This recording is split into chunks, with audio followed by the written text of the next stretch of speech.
I'm Ann Reyes-Frazee. I'm the librarian here at Franklin High School, and we are here. I hope you're all here for a poetry slam tonight.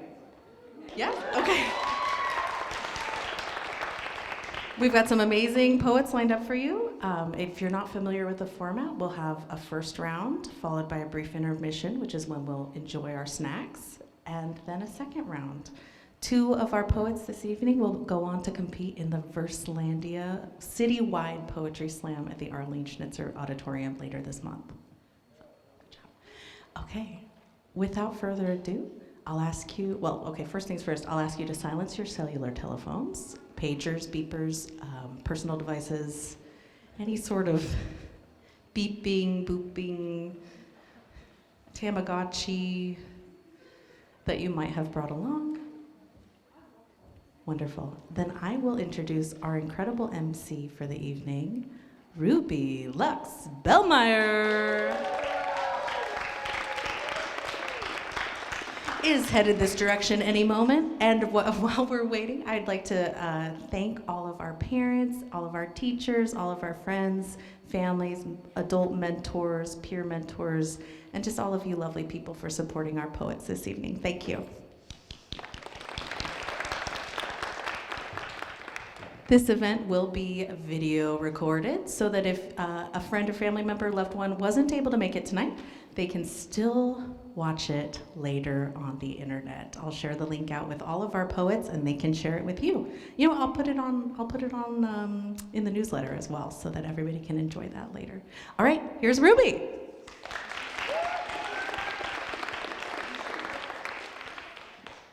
Hi, I'm Ruby. I'm gonna be the host tonight, and whatever. Anyways, I'll be introducing our judges first. So our first judge is Anjane Bryant. She is a interim. I can't read, one second. Interim director of middle school redesign and a huge fan of slams. Next up, we have Latoya A. Hampton, aka the Poet Lady Rose. They're a former mental health therapist, educator, entrepreneur, filmmaker, and poet who began performing spoken word poetry in 2008, taking her stage name after her late father, Roosevelt. In addition to performing, she creates and facilitates writing poetry, workshops, and programs for all ages to help people find and develop their creative ability and voice. Next up, we have Mark Grassman. Mark Grassman is a long-time member of the Franklin community, and his wife works at Franklin. Sorry, I'm a little unprepared, it's okay. Their oldest son, Henry, graduated from Franklin in class of 2021, and their other son, Charles, is a junior at Franklin, and they have a daughter, Lydia, who is a freshman at Franklin. Mark is currently the head boys basketball coach at FHS. And then lastly, we have Chris Frazier. He is our principal here at Franklin and has been for 5 years. And this is his 9th year at Franklin High School and 7th time judging the Poetry Slam.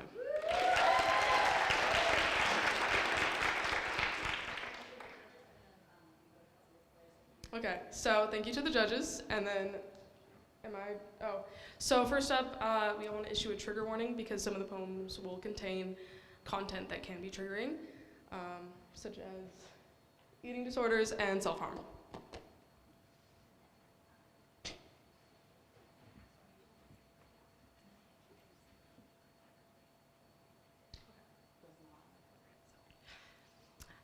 In true Poetry Slam fashion, we're going to invite a sacrificial poet to the stage. This is the person who's not necessarily part of the traditional judging, but is helping get the crowd warmed up and helping specifically get our judges warmed up for the judging that is to come. It's a very tough job. And a reminder to everybody that the point is not the points is the poetry. Our sacrificial poet this evening is Franklin High School graduate of 2022 and Verselandia two-time Verselandia competitor Lily Rudine.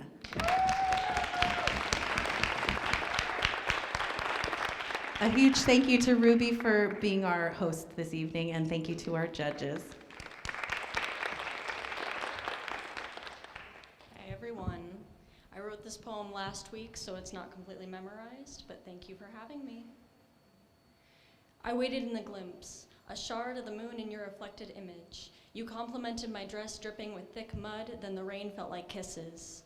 I took your word and believed you were sent from above. You really scared me, my essence threatening to shatter at your touch. There's only a problem if you do it out of love. You used that line to paint my hands with blood. The red, I wore that color while sharpening my calligraphy set. Bad dreams and other stories hidden in secret messages, never to be interpreted. But they bubble in your ears like the soap I bask in. We say we have no sin, your laughter begins to disperse like my bowstring's dusty rosin. But on nights like this, the scented candle wicks flake off like moth wings caught fire. I'll listen to that clock tick, hear anything you desire. You sure know how to steal like an artist, or maybe my heart's just a liar. Who is here first? Am I letting you drown me, or do I long for the thirst, determined by my lost longing, created by this deep hurt? It's disorienting how often I lurk in your aromatherapy and the sensories you exert. As you try to mask my sense of urgency, do you have any last words? No. There's no sense trying to renew the lost part of me I ignore. Your hurtful words fill my room like our bubbling bliss did before. I once thought I'd say it too soon, but I don't think that anymore. It's over. I've decided to break up with you. I'm just sorry it took me this long to do. The mirror shattering and the healing I ensue, scattering shards that used to be me all over you. But I couldn't keep letting myself corrode into rust, so I tried to remove the mirror shards that made up both of us. At least then I could see the array of fractured lights, the starlit canvas that made up our gleaming essence, spread across the floor of my room, a tiny interconnected web of blooms like meadow flowers, like yellow rose. I'll admit it feels good to see you from such an endearing view, thinking of all the good things that at the time I never knew. And I would have gotten away with it too, if it wasn't for my love for you. Goodbye. Thank you.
Now's the perfect time to introduce our house band for the evening, The Wrong Notes. We've got Sam on the sax, we've got Jacob tickling the ivories, and Levi with a couple of drumsticks. Here's what you need to know about the poems. 3 minutes is the absolute longest that our poems can be. At 3 minutes, Jacob will be playing a tone, and that's when our poets will know that 3 minutes has been reached. They have a bit of a grace period, at which time, if they hit 4 minutes, Jacob will play a different tone. And that's how you know you've reached the danger zone. At 4 minutes, points will be deducted from your total score, so beware. All right, I'll introduce Ruby again to let our first poet know.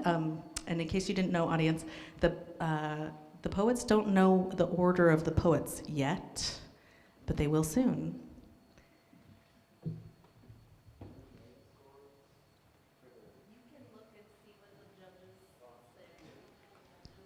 our first poet tonight is Hazel. Fun fact about Hazel, she knows how to read tarot, and the poem she will be performing is called Sidewalk Chalk.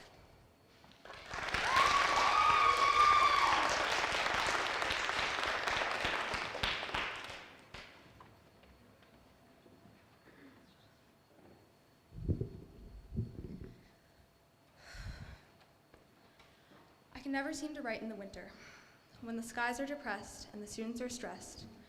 Rain slices through the sky. Who made the clouds cry? While blood draws lines of red ink, my pages remain blank. It's like my words have come undone. I guess I am nothing without the sun. I can't write in the winter, arms hidden in sleeves. My hips cannot breathe in these thick denim jeans. I long for the sun to give me an embrace. Red on my cheeks, the grass my hair's place. But where can I lay with blood on the ground? I wait for the sun to come around. I miss the crows, birds lined up in rows, flocks of them in murders, mourning their own just the same. Every week a new name, such a twisted game. I can't write in the winter, only letters to the snow, and they always go. Don't stay on the ground, please melt so I can drown. In the deep puddles of Portland where my body shall stay, I'll rot there, then decay. I guess I'm gone, if not for the sun. And it may sound dramatic, but it's what this world is. The gun in your hand, the blood on his. I miss the peace of no bodies in the street, of classes with no worries, chasing around leaves and flurries. Simple. I can't write in the winter, mind flooded with fog. Washed away is the sidewalk chalk. What a waste it is, 9 months of each year, unable to write, mind flooded with fears, sky crowded with tears.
All right, our next poet is Iris Gray. This is for Iris's first time performing since 7th grade, and her poem is called Rejoice.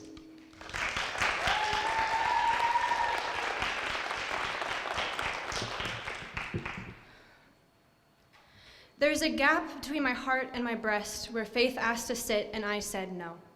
Instead, he resided on my best shelf, creeping across the pages of my storybooks, pulling strings from the bindings and guiding them with his fingers. An image of him boomed across the legislature, dictating state compassion and public composure. He perched among the songs of my innocence, where hymns and lullabies were synonyms. He whispered in my ear, our humble Christ was born and brought us all salvation, but from the tune, I carved only my grandmother's love. I swallowed her wit so it could live on my tongue. I begged her hands for an imprint of her wisdom, of the talent she possessed.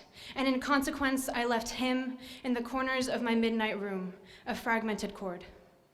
So despite my best efforts, I was not raised holy. He has no place in my plan, but for the part of me that yearns for unconditional, a promise of an endless love pouring down on my skin, blinding my eyes from above, I scoured my cabinets and closets, tree bark and your touch, searching in all the wrong places and needing too much to feel the rhythm, the palpable beat of 1,000 moving feet seeking purpose and wisdom as one. To know there is a destination when all is said and done, that there is justice for those who die too young, that love and light are guaranteed when everything else goes wrong, that the heaviness on my shoulder is the weight of a guiding palm. But I cannot shape unconditional to manufacture my rejoice. It is a gift, not a choice. Instead, I know I am blessed when I hear my grandmother's voice.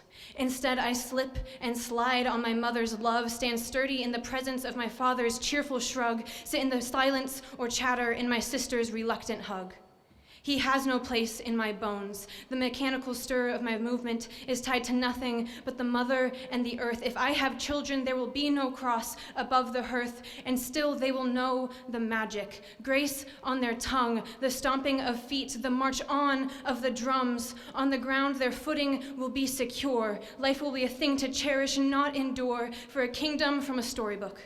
The days will not bypass them before they remember to look up at the clouds, finding shapes of their own invention, living with an interconnectedness stemmed from an executed intention to give them my best, a guiding palm on their shoulder.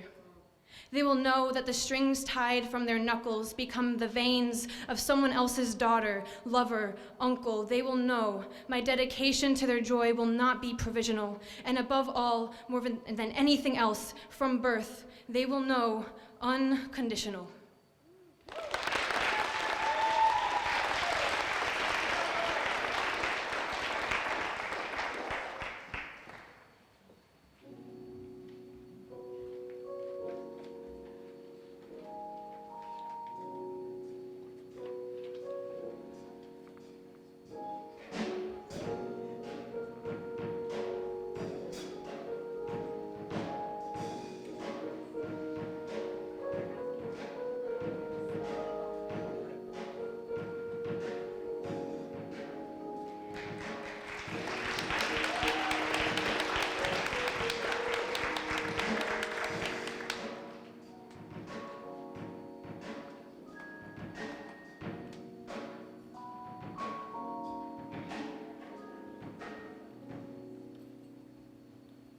Great work.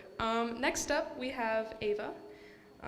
Fun fact about Ava, she's not a natural redhead. And she'll be performing, she'll be performing a poem called I'm Not That Good at Goodbyes.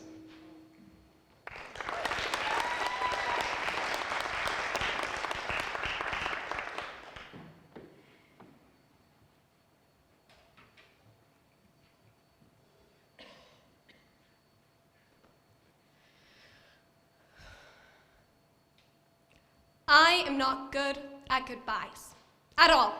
I know that this will end up hard because people come and go all the time. That's just life, it's not a crime. But I hate that I knew you and now I don't. So I am not good at goodbyes. Especially when they're close, when the memory hurts the most. Even when time has stretched it like a rubber band on its last strand, I am still snapping it against my skin. Overthinking every moment, rewind the old film, full of memories found overly dusty in the abandoned nursery that holds me. Because I am not good at goodbyes. Even when I said goodbye first.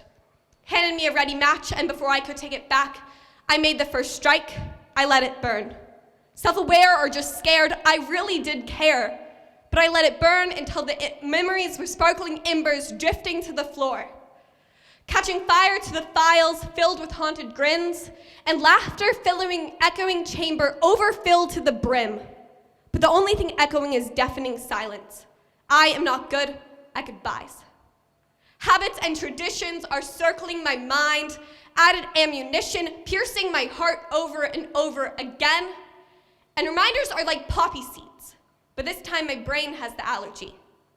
Still, they sprinkle everywhere every time it rains.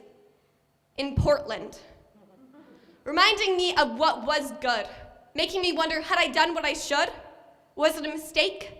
But it had already begun to break. I lit the match, let it burn, but the end is not my burden alone. The olive branch was burnt to smoke. With the fire lit, the problem shown, and all of it fucking hurt. I didn't know you anymore. So I lit the match, let it burn. I didn't want to know you anymore. Because matches burn, supposed to light. Bittersweet, that's just life. But I am not good at goodbyes. I lit the match, let it burn, but I forgot to let go. Singe my fingertips, red hot burn. Glistering, blistering, hurt, hurt, hurt. From burning matches, collecting ashes, formed as worries. Who else will burn? I'm terrified of who else I'll lose. Because matches burn, goodbyes come, people go. But I am not good at goodbyes. And I know that they're a part of life, but I refuse that a goodbye will come every time. And I refuse that there's nothing that can be done. And I refuse to lose you, who I've known almost all my life. Without you, I don't remember what life's like.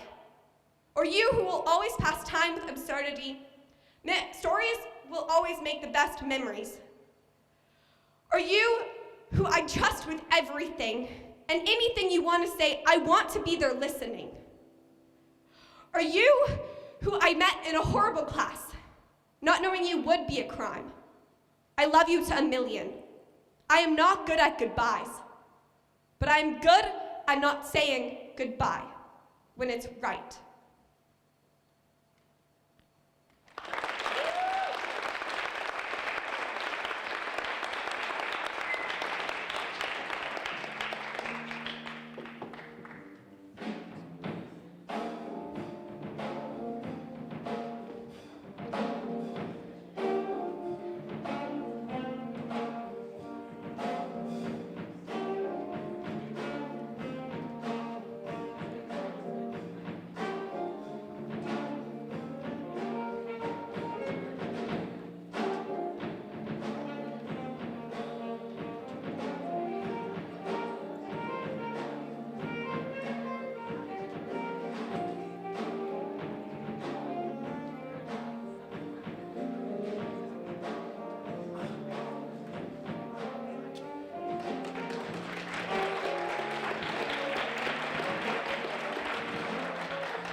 Up next, we have Juniper. They will be performing a poem called, I lost it, I Love You, and their fun fact is that they have died on stage multiple times.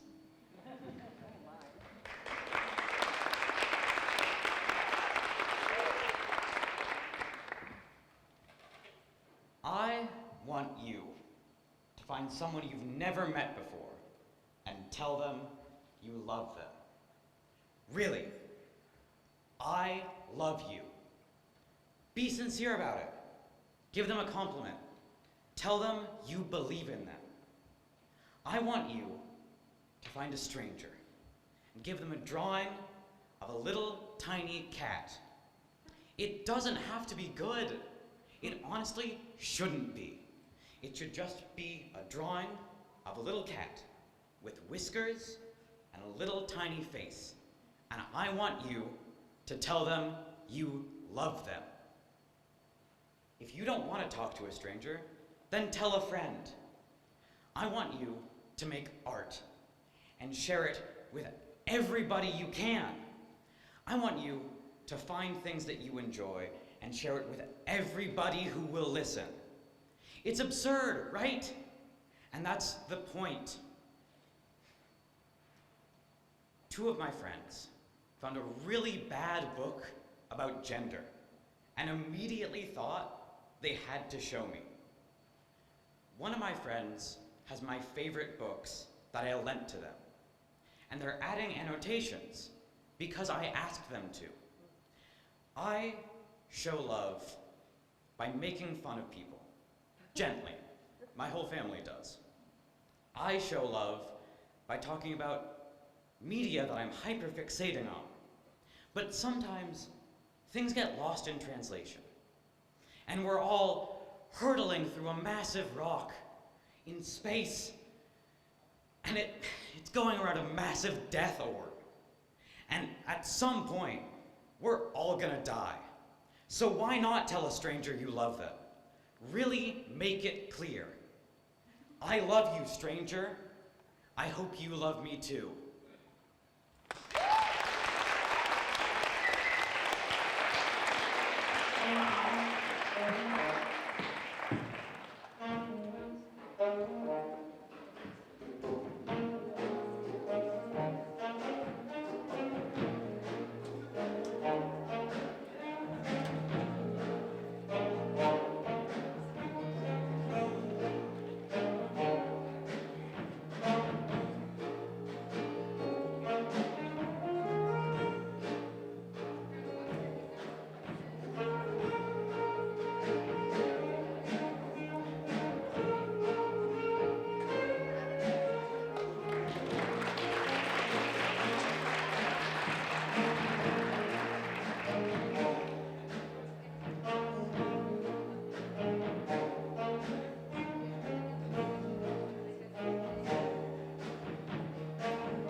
so our next poet is Sophia. Their fun fact is that they wrote their second poem today, and their poem is called I Hate to Say It.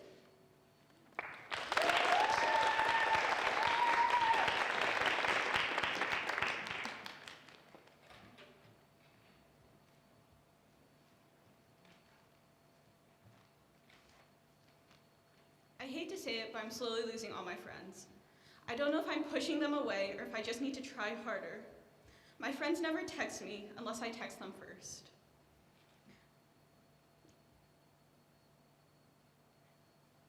Can I restart? I'm sorry, I messed that up. Okay.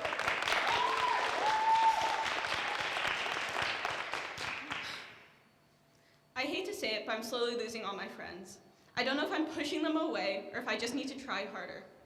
My friends never text me first unless they need something. It makes me feel like a flower, straining towards the sun but never receiving anything in return.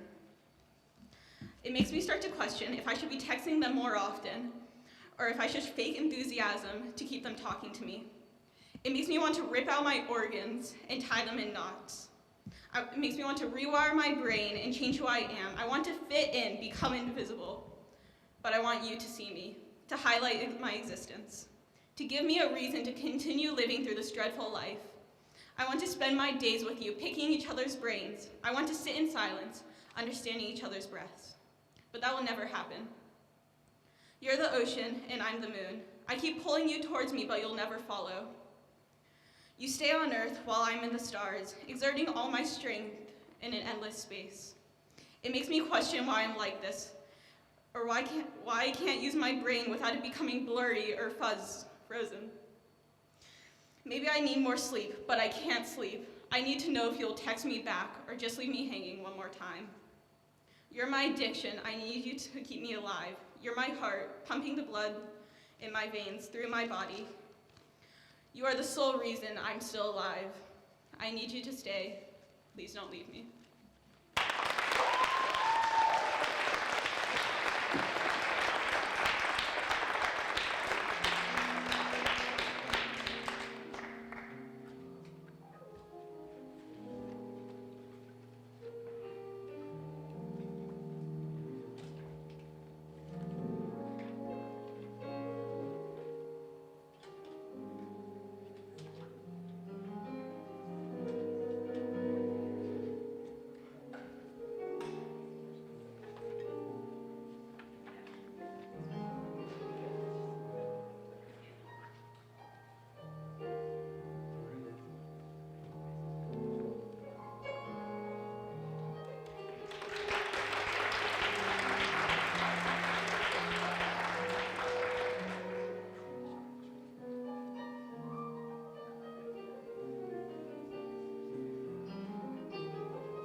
Up next, we have Anna.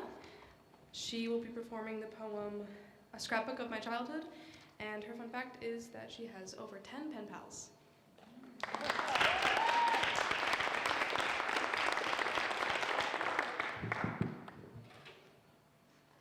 Someone help me move this microphone down.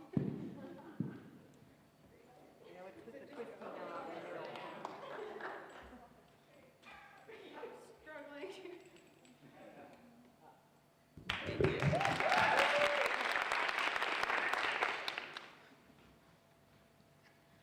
The smell of rain reminds me of the fairy houses I would build in my front yard. Twigs and leaves and moss haphazardly patched together, on my own in the world, tiptoeing across the garden one night to take a peek. Peppermint tea, a boiling kettle, standing on the handles of the Tupperware drawers to reach the stove, balancing a book in one hand, a mug in the other, pages wet and fingers burnt, learning to exist in this world that wasn't made for me. Cracker boxes and acrylic paint, notes slipped into the mailboxes of neighbors, staring at weddings and display cases, longing for little girl sleepovers with matching pajamas, wishing for a life that was different, or rather something beautiful, something foreign to inhabit mine. To be a pink-loving princess who stole her mom's makeup, lipstick, and plastic hair bows instead of the ones I made from duct tape. Now I walk through the world with a delicate footprint.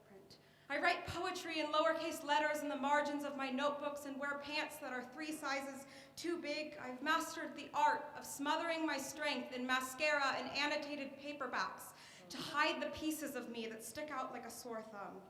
I blame the universe for the things that are wrong with me because it's easier to curse my body on a God I don't believe in than to accept the vessel in which I've been imprisoned. I live a life that is unimpressive that I've convinced myself I could leave behind for the spotlight if I could only mold my bones with a red-hot poker and shave off my skin with the edge of a razor blade. Nothing would be pretty about me then. You can't walk delicately with a broken body. You can't speak pretty words and sing pretty songs with a face marred with bruises and a voice left halting and raspy. I started counting calories and scraping my arms until they trickled blood, sticky and sweet, in the hopes that I would look thin and beautiful, but all it did was hollow out my stomach and dull the happiness. I don't know how to look pretty in lace dresses, to have smooth, shiny hair, to learn to despise muddy walks in the forest and jumping in lakes with my t-shirt on, to learn to be humiliated by my voice and my loneliness, my lack of grace and beauty, the number of inches around my rib cage, to become a person who lives for the world instead of in it. I long for a fire to ignite my spark, to eradicate the version of me who sits on the edge of a cliff with a flower tucked behind her ear. I wish to bleed, to be hungry and broken, to break through my skin until everyone wonders what happened to the girl with the delicate footprints, with limp t-shirts that clung limply to her shoulders and the delicate footprints that fizzled out like a shooting star.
Beautiful work.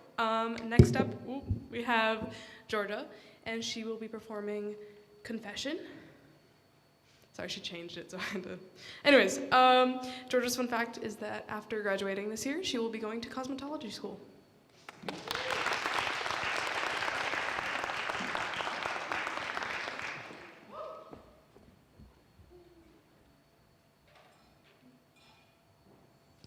Of course, I hurt myself. I've already been burned, so why does it matter? My body is beaten and battered, gooey and undesirable, like an unbaked cake. Peers poking their fingers into the sticky mess, hoping to test what the future might hold. Of course I hurt myself. I am naive and malleable. That's what they say. I say, fuck you, NRA. Mass shootings aren't pro-life. Overturning Roe v. Wade isn't pro-life, it is pro-suffering. It is pro-pain, it is pro-control. Women's bodies are being taken control of. I take control of mine. Of course I hurt myself. The way people look at me, their stares boring into my skin, not realizing I notice. I see your side eye, your sly eye, your shy eyes hiding from the truth when it suits you. Of course, I hurt myself. I have countless therapists, but the blade feels like the only real therapy, letting the dopamine course through my open veins better than any paced breathing could. Of course she hurts herself. Have you seen her? She obviously has mental problems. Definitely got a screw loose up there. It's all for attention. What an attention whore. Right, because my thighs get so much attention. Of course, I hurt myself. The words psycho bitch crazy have been ringing in my ears. Why not carve it into my skin? The words in blood staining the sheets in which I live, reminding me of every syllable that went straight to my head. So of course, I hurt myself. When you don't have a voice, you have to yell somehow, sobbing for help when everyone around you just hears muffles. If a girl cries in a room full of people who don't care, does it make a sound? Of course, I hurt myself. I've got to make myself more undesirable because my normal body wasn't enough, even though my intrusive thoughts say I'm horrendous. Somehow, I got touched at school with no one around to hear my no. Of course, I hurt myself. Everyone else already does.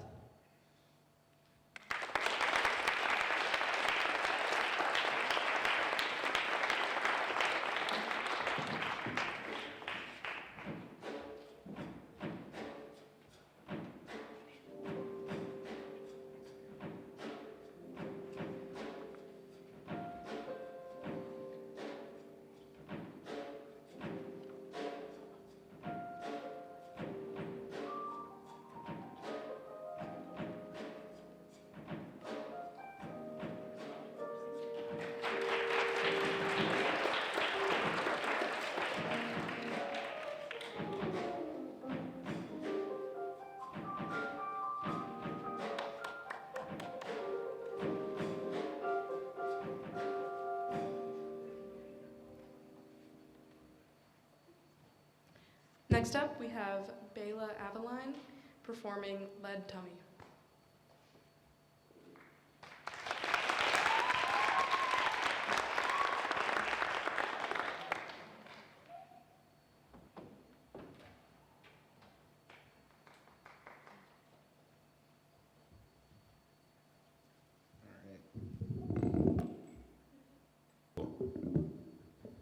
Howdy.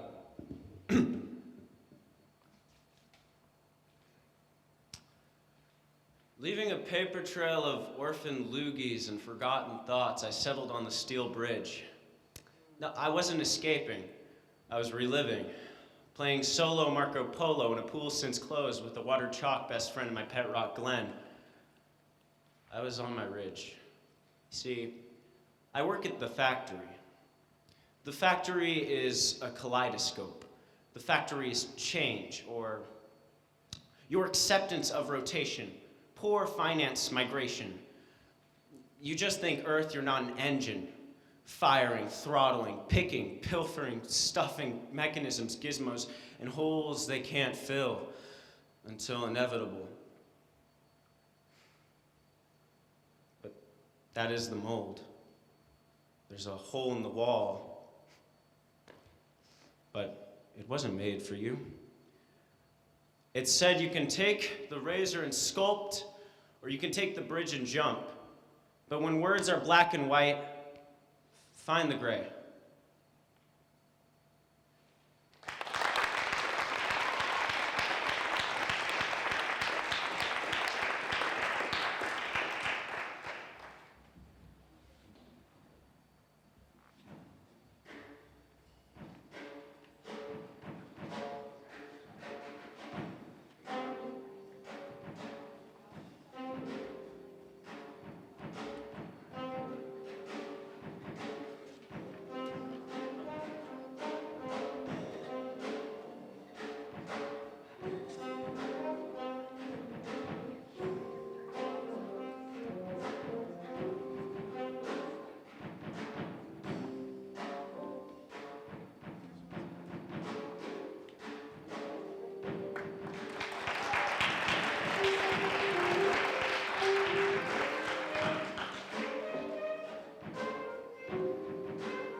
Lastly, we have Truman.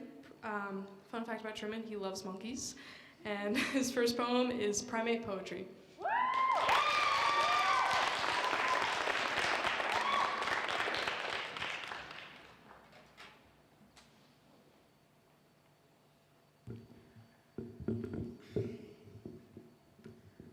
The boy doth write about great apes, of simian kings with furry capes. Though not all's well within this tale, the monkeys' towns are fraught with bale.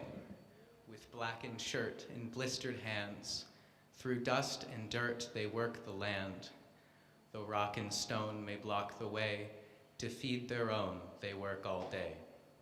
Mining monkeys work for wages, dimming torches, silent cages. The mine they're bound and sadly fated to die underground, asphyxiated.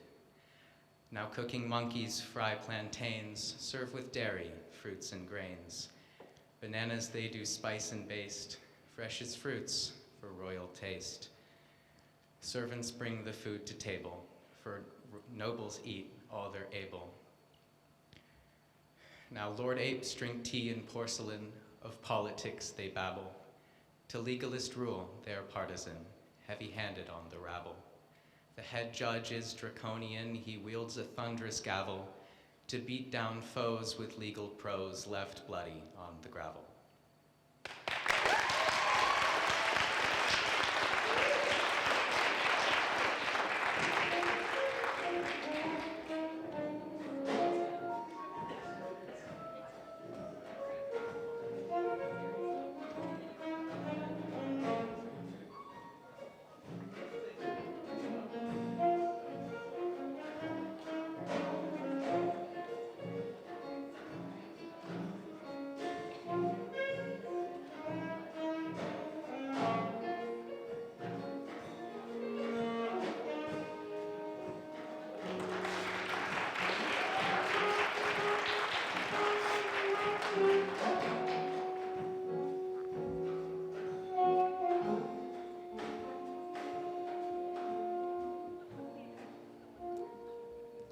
Okay, so I know I said lastly last time, but one of our poets that arrived late, I got them on. So next up we have Jude performing Truth. And fun fact about Jude is that they have a metal plate in their left arm.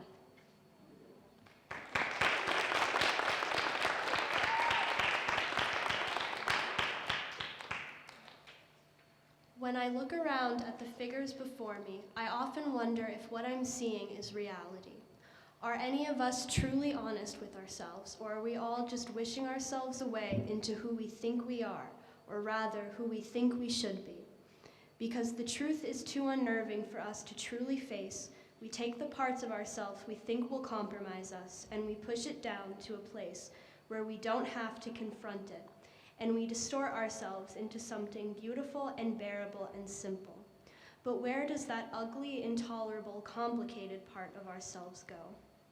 I hope that when I die, I can become all-seeing, and I can look down from the stars above and see who people really are, rather than who they wanted me to believe they were when I was alive. I want to see bare faces and bare souls. I want to see the world for what it truly is, rather than what we tell ourselves is the truth, so that we can be content and unafraid. Because I know that the me I see when others are gone lies dormant in everyone. So tell me, if the world is a stage, who are you when the curtains close? Thank you.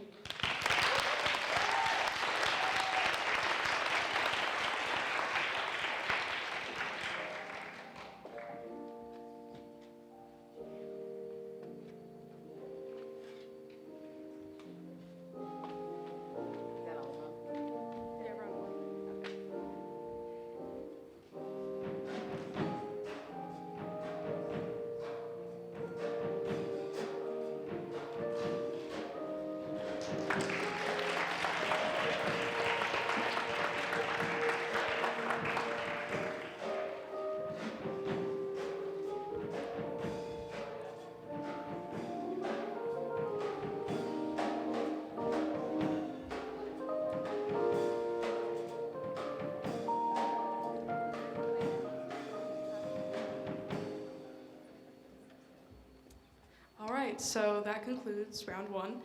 In a moment, we'll have some snacks for anyone who wants them, and then in a bit, we'll have the people who are moving to round two. So stay tuned.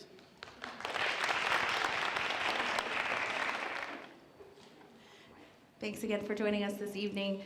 An impossible task, narrowing the field down from 10 poets to 5 poets. Of those 5, 2 will be joining us at Verslandia. Verslandia is April 27th at the Arlene Schnitzer Memorial Auditorium, downtown.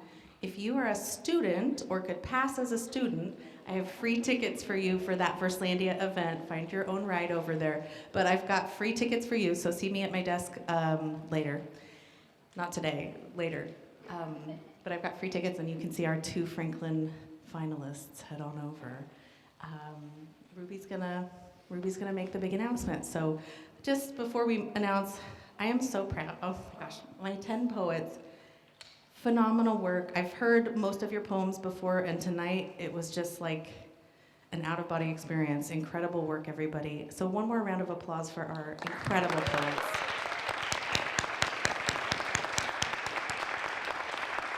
Thanks for being so vulnerable, so honest, so poetic. Thank you. All right, first, I want to once again also thank the poets. Beautiful poems, enjoyed it very much. Also would like to thank our math genius who did the scoring. Good job. And then want to thank the judges, and I'll give you guys a little fun fact about Chris Frazier. He loves the zoo, and he loves all zoos. Whenever he travels, tries to go to the zoo. So, and then in alphabetical order, this is alphabetical, here are our top 5 from round 1. Anna, Ava, Georgia, Iris, and Juniper.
Thank you to our band. Good job.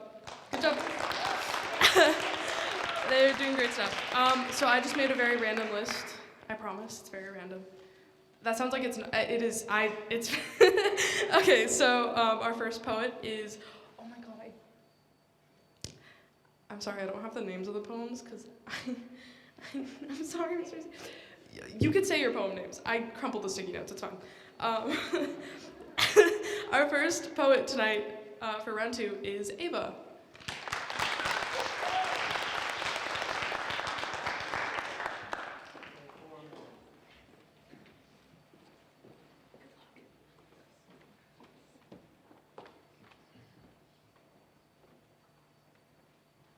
I went the long way, I don't know why. This poem is called A Little Girl with Light Up Shoes. So, no.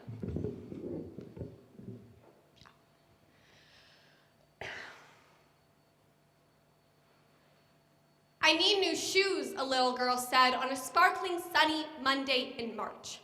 The sun was bright, sunbeams shine, but the little girl's face reflected rain.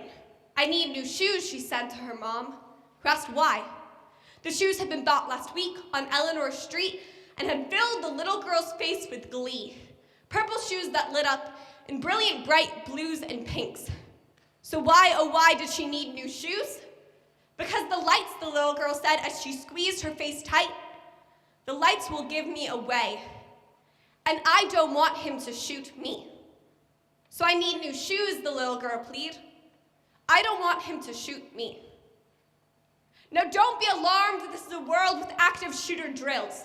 practicing precautions, hope you're good at staying still. Where everyone knows the monthly routine, crowd all in one corner, hold your breath, wonder if it's real or just a test. Endless rumors either way, text I love you, just in case. A minuscule chance, they say, but the real events happen every day. So we practice the drills, try to stay calm, plan our way away from harm, hope our heartbeats don't give us away. Or a little girl's light up shoes. A minuscule chance, something is very wrong. This has been happening for far too long. The news is riddled with tragedy, and we can't seem to go a week without a new message from Remind. Dear Franklin community, today we are made aware. Dear Franklin community, we were recently informed. Dear Franklin community, safe spaces for everyone. Dear Franklin community, today was a stark and devastating reminder we are not safe. Dear Franklin community, it is with great sorrow that we inform. Dear Franklin community, this poem has been written a million times. Wouldn't be shocked if it's been heard today. We are all angry and we are all scared, but no one ever seems to care. It comes with the rights, they say, but those are being stripped away. And the only one protected is to easily take lives. How is that right? Now, I'm not offering a solution. There is no resolution. People have already died. There is no bringing them back. There is no turning back time. And no change will be made without more hurt. But people are dying for outdated words. Everyone's decided meanings are fit to twist and turn. This poem has been written a million times, but no one is listening to all the cries. This one will enter the same void, noise, screams, and we can't drown out the crack of the noise. This poem will be written, we'll scream at the top of our lungs, but a little girl will need new shoes, and we will be numb.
Some incredible work from Ava. Next up we have Georgia, and we're going to preface this with a trigger warning for substance abuse. Her poem is called Poison.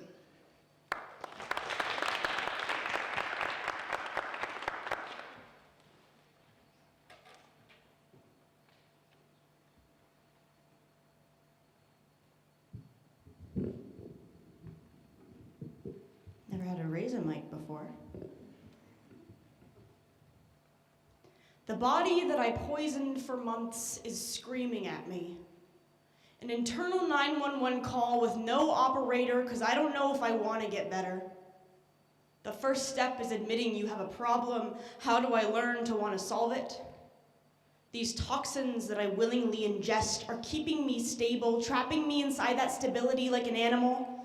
To dig yourself out of a hole when you keep shoveling deeper is near impossible. Once you've buried yourself, is there hope? Admit you have a problem? I'm burning myself inside a house, dousing the fire with gasoline, keeping a smile on my face as the smoke burns my lungs. The shade of red my eyes constantly are, only growing hotter. How can something that feels so good be killing me? That inferno engulfing me till all I can think about is the flames and the high, doing all that I can to keep the candle burning. It's about to run out of wax, melting with every look and judgmental stare from the teachers that know I can do better than C average. How can I do better than average when I feel like a failure? Admit I have a problem. These embers that I breathe in calms the voices that say I'm a failure, allowing me to be free of the shackles of disappointment and finally soar. How do I learn to want to stop when it's all I can do to feel afloat? Admit you have a problem? Check. What now?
Great work.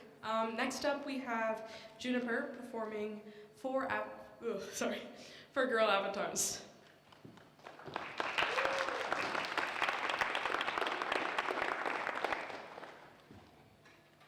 Have you ever heard of Sumdog? It was an educational game. Our class used to play it in elementary school. And it had an avatar customizer. And there was an option, boy or girl. So I made a boy. Later, I found out you could change it. So I made a girl. I found a dress that I liked for her, and I played the games with her, not the boy. But I didn't tell anyone. I switched her out. Took the boy out again. Because it felt good to play as the girl. But I wasn't. So everyone would judge me. Have you ever been to freegames.com? It doesn't work anymore. Flash shut down. But it had dress-up games and a section for girls. I was not a girl, but I played those games because it felt good to. I used to have dreams with a recurring theme, bathrooms. First, it was swapped signs. The boys' sign on the girls and the girls' sign on the boys. But it swapped the people too. Swapped me. Then it was an arcade with an infinite bathroom that always became the girls. Then it would show up everywhere because every time it happened, I remembered it. I enjoyed it. Have you ever read Magnus Chase? It's a Rick Riordan book. And one of the characters is gender fluid. I started with that. I was wrong, but a lot of people are. I used to, while trying to sleep, think about my life after HRT, which I wanted so badly, but wouldn't just ask if I could try. It's been about a year and a half now, identifying just as trans. About 5 months less than that on HRT, and about 8 months less than that purposefully presenting mask.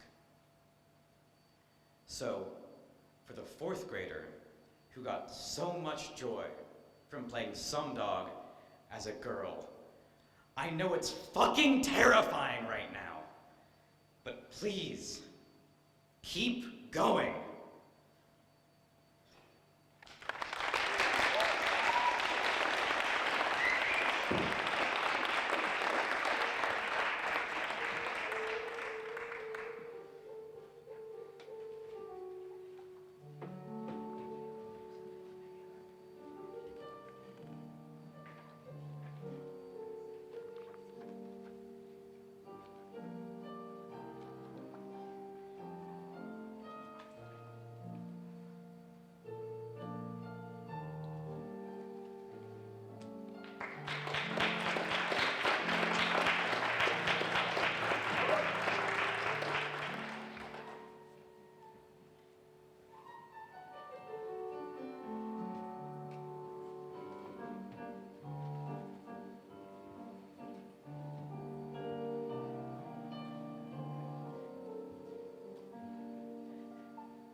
Next up, we have Iris Gray performing Ashes of a Friend.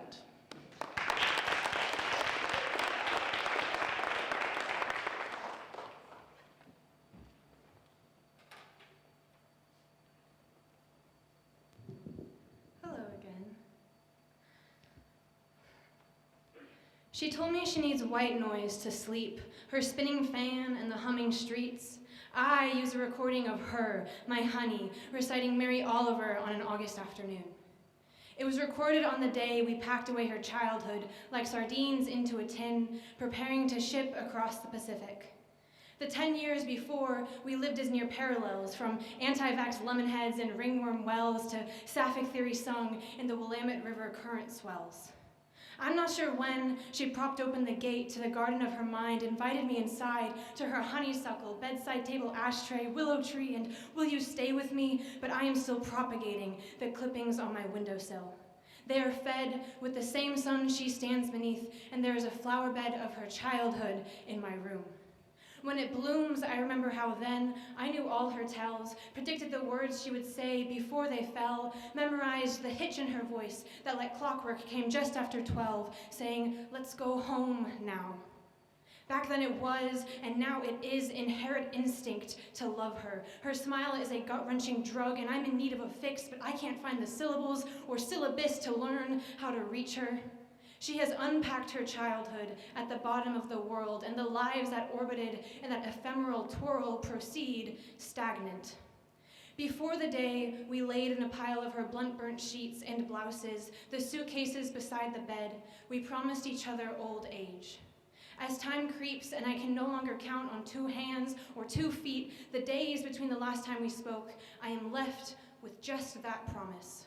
That someday we will live a life where she'll keep a towel on my hook, pulling me in with her fingers, showing me the twinkle toes she wore when she was 7, making wonders of the world irrelevant. Unconditional is something I still haven't seen yet, but I have heard the words of affection, tasted the tang of protection, felt the power of collection, where lived experience is plentiful and the aroma of wisdom is sweet. Believe me, I know enough to yearn for a lifetime of friendship with her. For a day that in my dying state shall come and snip my split ends, cut me off from the sentences I use to pretend, condemn me, to hold my past mistakes close to my heart, so she can beat them out of my mind with the rhythms and music we will find in the rushing water. She'll wash what's left in my graying, trimmed waves, and we'll call to each other by nothing but our names. Honey will have fallen out of fashion. Because what could be sweeter than a name? The first gift, the last remembrance. Someday we will live brightly. The love as unabashed as a laughing stitch in my side. Today, I wish I could go back in time and sew our hands together so that hers would never slip from my grasp. Instead, I trace the ridges of mountains on the globe like I traced her spine on the beach. I believe in the space between our fingers there are geese flying home, their songs drowning the most grotesque of thoughts. I don't believe my words will carry over the ocean.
Great work, Iris. Our final poet of round 2 is Anna. She will be performing I Like the Rain.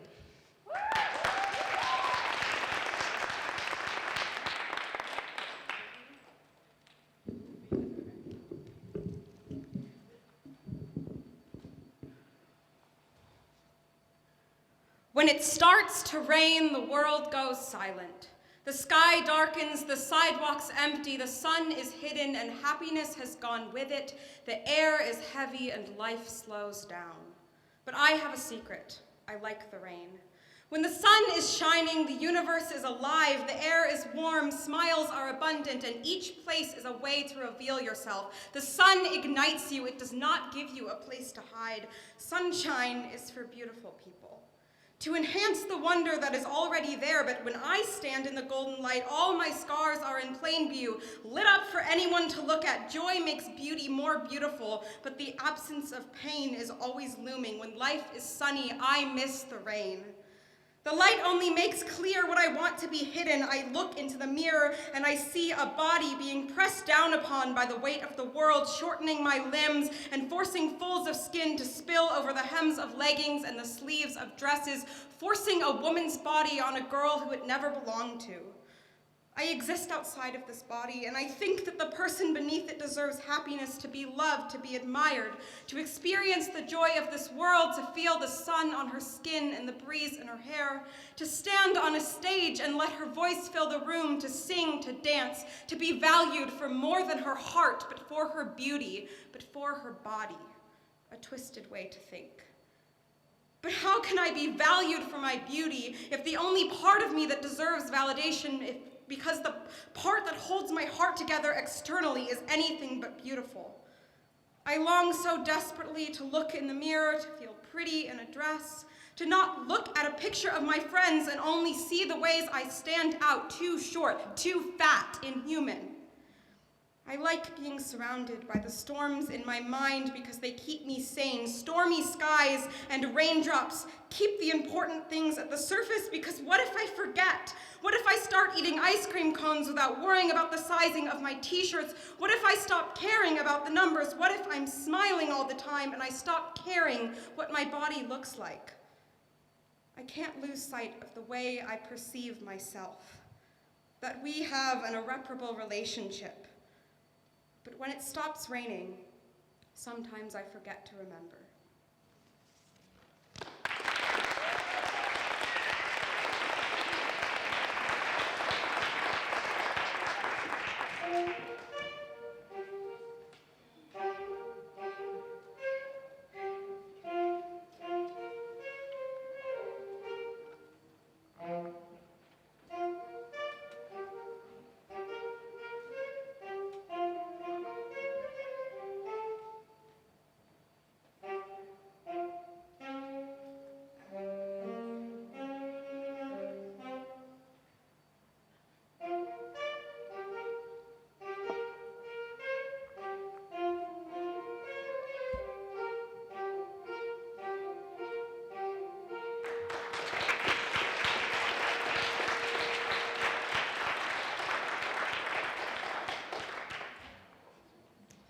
All right, so now we're gonna have another break while the math people figure out who our winner is, and then I will announce all three winners.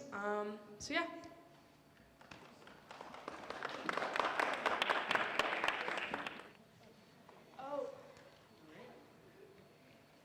All right, in third place, we have Iris Gray.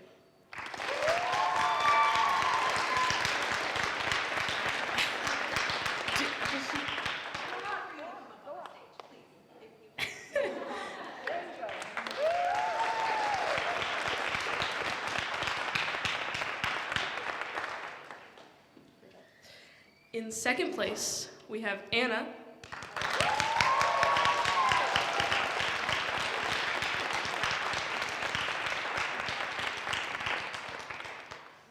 And our first place is Ava.